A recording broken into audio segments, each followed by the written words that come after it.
Hello, welcome to this Operational Excellence video. Today we will be learning about takt time, cycle time, and lead time. We will examine the three different times and explain how they are related and how they differ.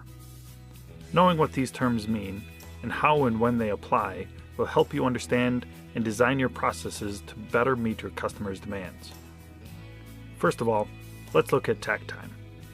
Takt time is a calculated value that describes the theoretical demand rate of your customer. In other words, it is the rate at which you need to produce in order to meet their demand. Takt time is calculated by dividing your available production time by the number of units your customer needs.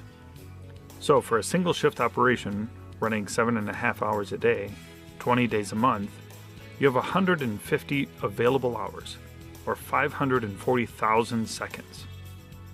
If the customer needs 20,000 units, the calculated takt time is 27 seconds.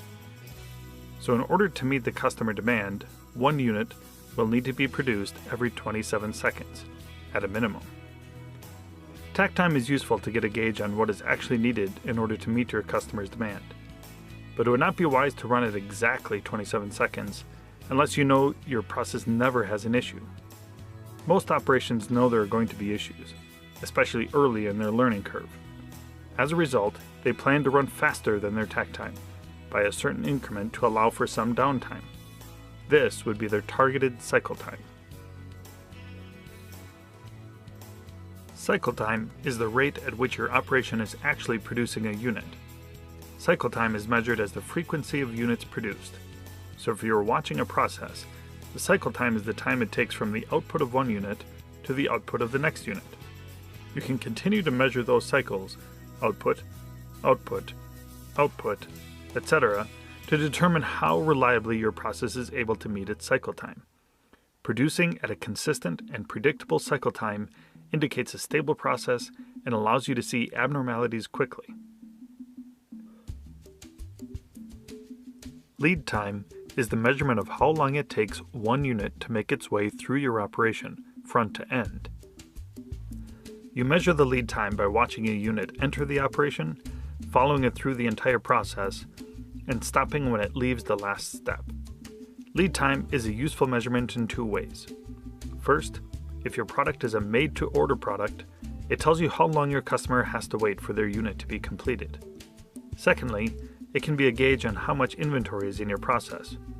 If it only takes 5 minutes worth of effort to produce a product, but the lead time is 5 days, that means your operation has a lot of inventory between every step, delaying the output of the work. Value stream mapping can help highlight where those inventories are located. To understand takt time, cycle time, and lead time further, let's look at a scenario and apply the terms as we go. In this scenario, we have a small company that produces colored circles on white paper. The operation requires 3 work steps: tracing, cutting, and adhering. Step 1, tracing, outlines the circle to be cut. Step 2, cutting, cuts the circle. Step 3, adhering, attaches the circle to a sheet of paper. The company has 3 employees, 1 on each step. Currently, the company has 1 customer that regularly orders 36,000 units a month. If the company ran a 7.5-hour shift per day, what would the takt time be? Let's review the takt calculation again.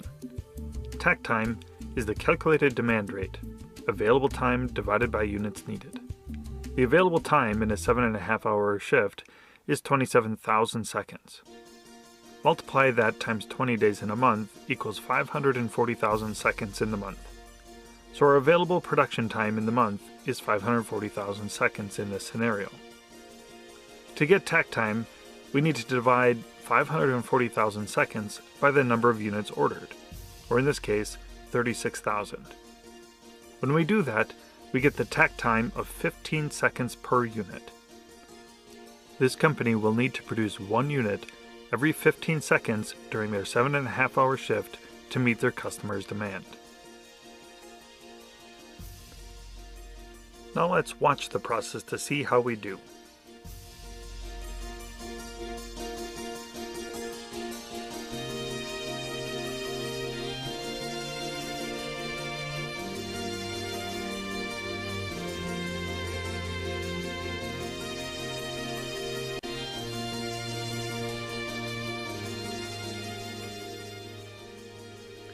Let's measure the cycle time of the operation.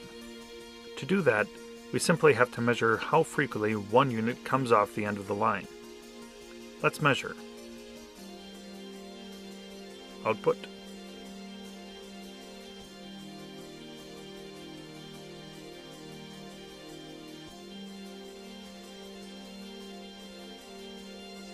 Output.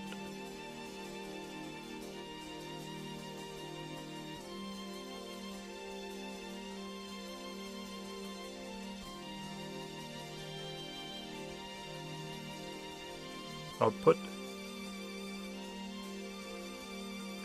When we measure the cycle time, we get roughly 13 seconds. Do these times meet our takt time? Yes, they do. If we continue to run at this pace, we will meet our customers' demands. Now, let's evaluate the cycle times of the individual process steps with enough inventory to let them run. Let's watch the output of tracing. Output.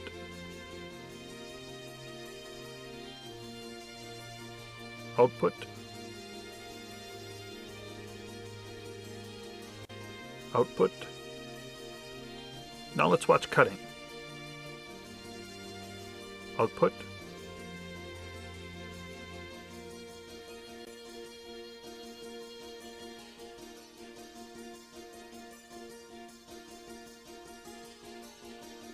Output.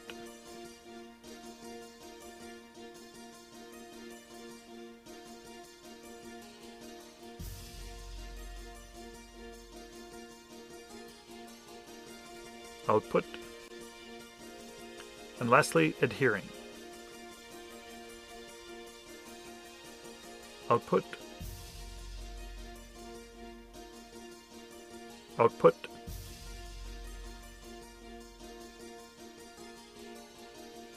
Output. The cycle time of tracing is 6 seconds. The cycle time of cutting is 13 seconds. And the cycle time of adhering is 6 seconds. After examining the individual times, it is clear that the output of cutting is far slower than the other two steps. What was our takt time again? Correct, 15 seconds. Even though cutting is slower, it is still meeting our takt time. So as a whole, the process is meeting takt time. Looking at the timings of each step, are there ways to improve this process? Sure. The first and last step could be combined and still meet takt time. Another option would be to have 2 cutters, which could bring the overall process cycle time down to 6 seconds. In this scenario, the additional speed is not required, so the first option might be preferable. Here we have our combined cell. The first operator is tracing, handing it to the second operator for cutting, and then adhering the previous circle. This balances the work content between the two operators.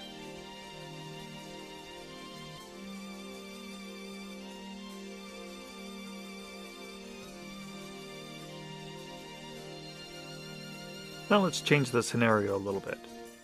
Because the company improved the process and reduced its cost, another customer has decided to order some units.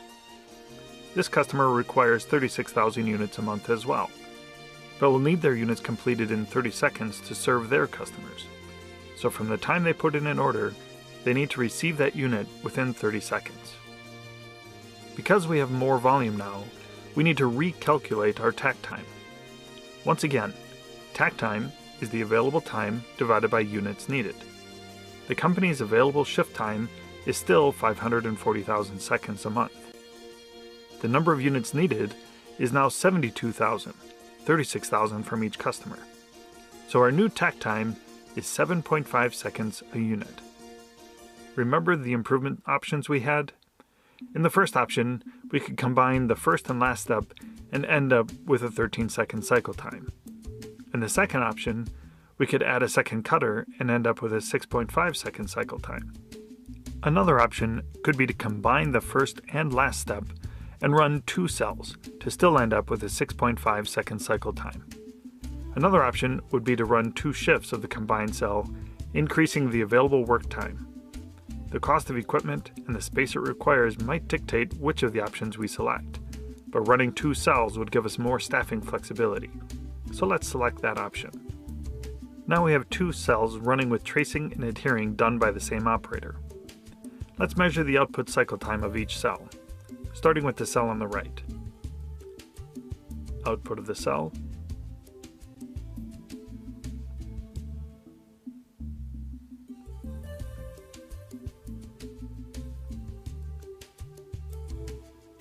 output of the cell,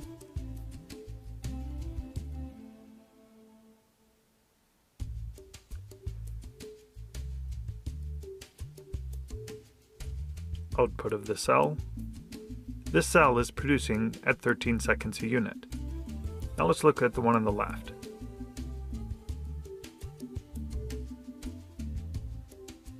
Output of the cell,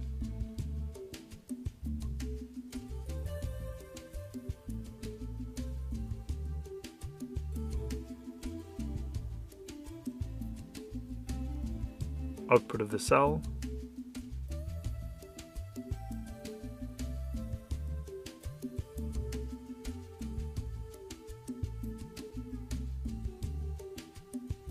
output of the cell. This cell is producing at 13 seconds as well. With two cells producing a unit every 13 seconds, we effectively have a unit coming out of our operation every 6.5 seconds, which meets our takt time of 7.5 seconds. Now let's measure the product lead time. If customer 2 orders a unit, will they get it in 30 seconds? To measure this, we'll select a color to follow through the process. We'll select green. As step 1 grabs a green sheet, we'll start the clock. Now we watch it as it goes through the entire process, tracing, cutting,